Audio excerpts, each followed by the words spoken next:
Original.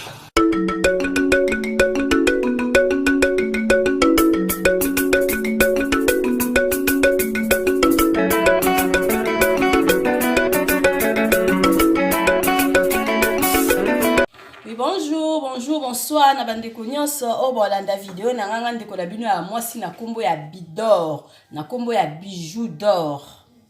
Mama Bijou d'or lelo na memeli bino recette na nga kisi na nga ya contre la toux.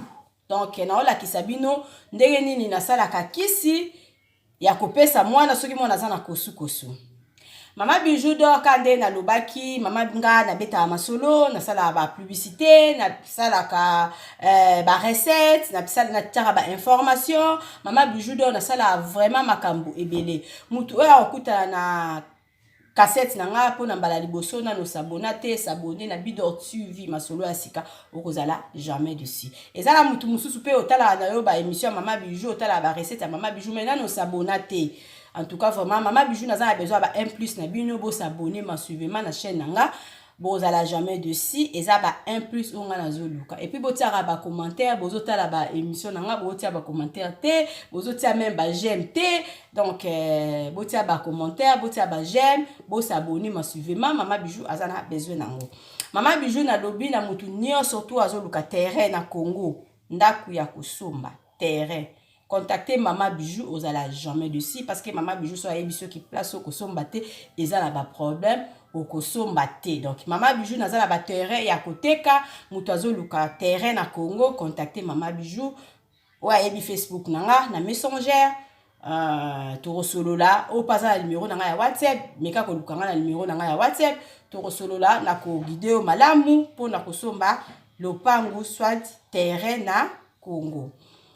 Mama Bijou d'or pour la recette on a sala kilobi ya poulet au mayo na lingi ka ko yebisa bato za la partie moko ekatanaki tango na tumbi soso na ngala four na bimisie na katie mike na zui ba paprika na nga on a sala ki sauce à côté na sopie likolo na zui vraiment mulangi ya mayonnaise na fini na tie soki peza ya mulangi au fini au tie so peza li ba mayonnaise na biso ya ba linzanza et non ya ba bouteille Rose on peut na lutu pakoli likolo dans la zui mayonnaise nga la fina qui est na likolo ya soso nanga après na kangie lisusu na ba papier wana na zongisi na four 10 minutes na bimisi poulet mayo nanga ebeli donc mutu nyonso to otala ki recette ya Mama Bijou ya poulet au mayo te luka poulet au mayo na Bidor TV otala ndeli Mama Bijou ala kisaki ndenge nini basalaka poulet au mayo. Vraiment la senga bino bo s'abonner mensuellement na chaîne nanga bozala jamais dessus.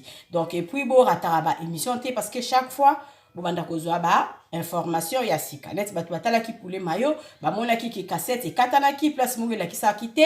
Donc yango na ko pesa bino suite ya poulet mayo ndenge nini na ataki yango na four na ndenge na bimisi na katie na tie ba paprika la ngai ba poivre na ngai likolo na tie mayonnaise et puis na côté ici na four.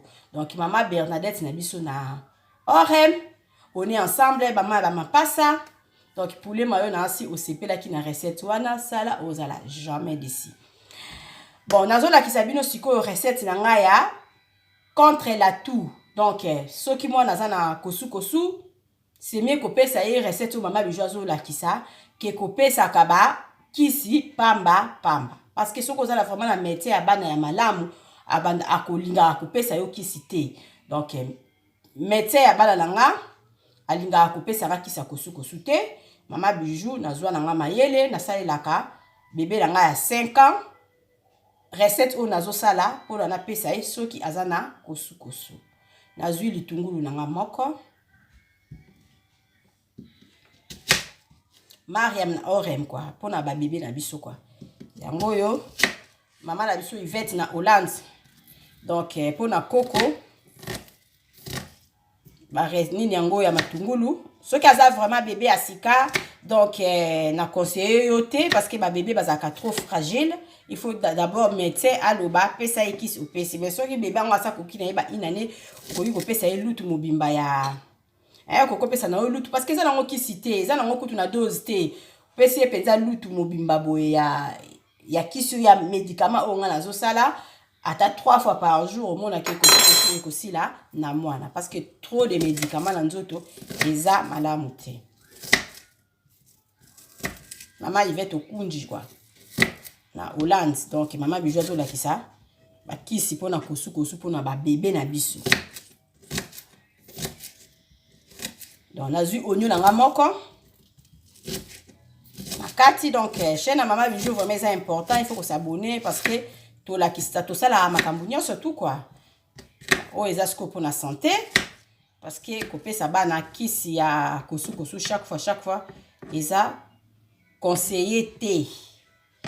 Na kati matungulu nanga comme pour kotia na bol o eza plastique nga la zui nanga mulangi nanga nazotia matungulu nanga na kati a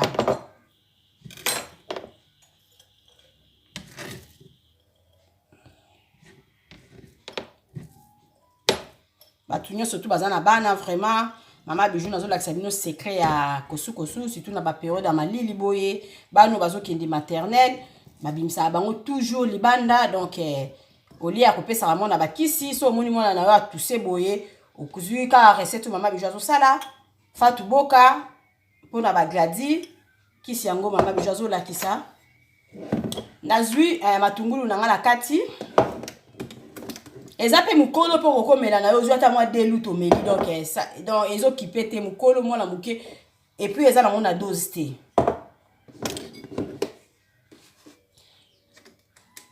Mama Bijou na kati matungulu na ngai na tie na mulangi litungulu moko nazozwa na tie sucre na nga lutu moko. My God, de lutu na nga ya sucre na tie de lutu na nga ya sucre ya lutu amunene oyo na tie litungulu na nga moko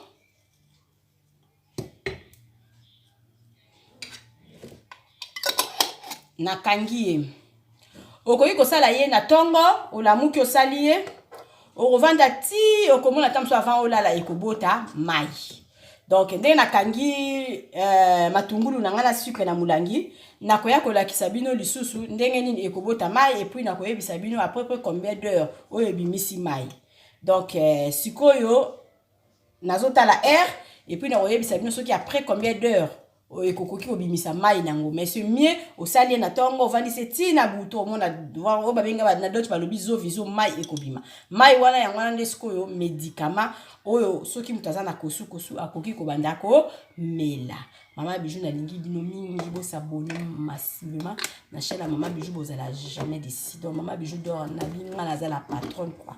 Donc c'est ça. Il faut milinga yo moko. Bayo à suivre dans l'axabino ndenge nini médicament na ngai bimi bozo yo kamwa nazo tousser. Donc na butu qui sa remela yango yo à suivre. Ok, kande na lobaki na roya ko lakisa bino kisi na nga kosu soki ekomi mai. Donc Mama Bijou na yeka ko présenter bino kisi na yebisa ki bino na hôtel la bino air nde nazo lobabo oyo kutu esali 2 heures d'ita ya pamba. Médicament nanga ebimisi déjà mai ndenge za déjà prêt boye na boye na déjà kopesa ngo mwana et puis mwana koki komela so pe na tikiti na butu lisusu. Donc na ozo lisusu résultat ya malamu parce que mai ekobima ebele. Donc Mama Bijou kande na lobaki bo s'abonner na chaîne nanga bobanda ozana ba surprise ebele et puis bozala jamais d'ici. Bino bozomona donc oyo nyonso tout ezali mai na ko kozwa yango siko na pesi mwana. Donc kisi na nga ya kosu yango pona nga siko na mwana nga za na 5 ans boye na pesa kata 4 fois par jour parce que eza nango na eza te ke oyo eza médicament vraiment soki nini soko lekisi dose ko sala boye soki esala nini comme okomela ngo tout esala le côté po eza nango kaka sucre na matungulu. Donc conseil Mama Bijou apesi bino il faut ko éviter ko pesa bana kisi pamba. Donc kisi ya kosu Mama Bijou asali matungulu na sucre ebimisi kisi ya kosu.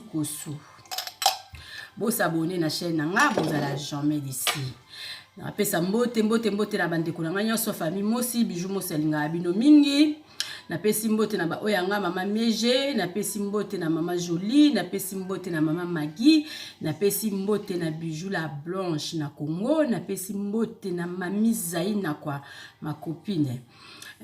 Mama bijou na pesi mbote na mama Yvette na Berkay, na pesi mbote na mama Viviane, na pesi mbote na batu nyonso o balinga nga parce que mama bijou alinga bino. Bo s'abonner na chaîne na bozala jamais dessus. Mama Rita na yoka na Suisse. Moi ba commentaire na yo ça l'aura bien quoi.